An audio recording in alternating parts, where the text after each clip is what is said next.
Today on Veteran Stand Up, I'm talking with Mike VanMeter, a Navy veteran, but also a retired supervisory special agent at the FBI.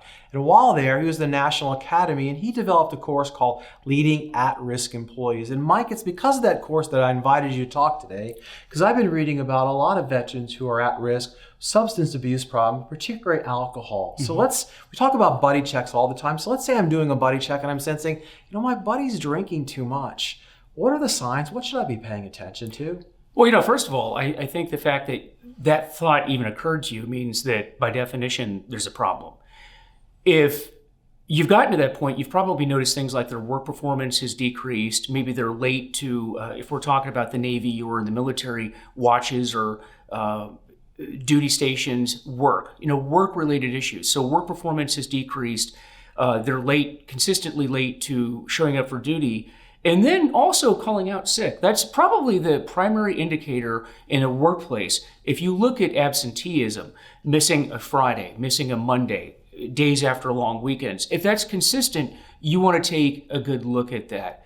But probably that coupled with maybe smelling alcohol when they come in, and I'm not talking about the day after New Year's Eve or Christmas or holidays, I'm talking about just throughout the year, that coupled with the absenteeism, that's probably the biggest sign that you can look at. And what should I do? Eventually, would you ask for help? What would be my role?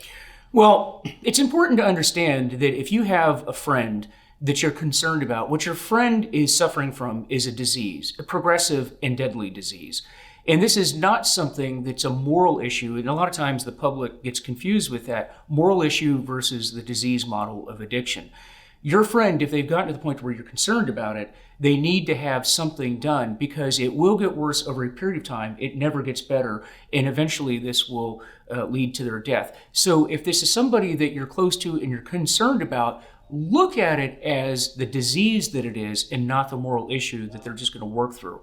And something has to be done about it. But it's important that you should be somebody that has had a relationship or has a relationship with that person. Because otherwise it's just really awkward and it might be off-putting to the person that you're talking to. Okay, and how about resources, programs? What's out there? How could I learn more to be better informed to help my buddy?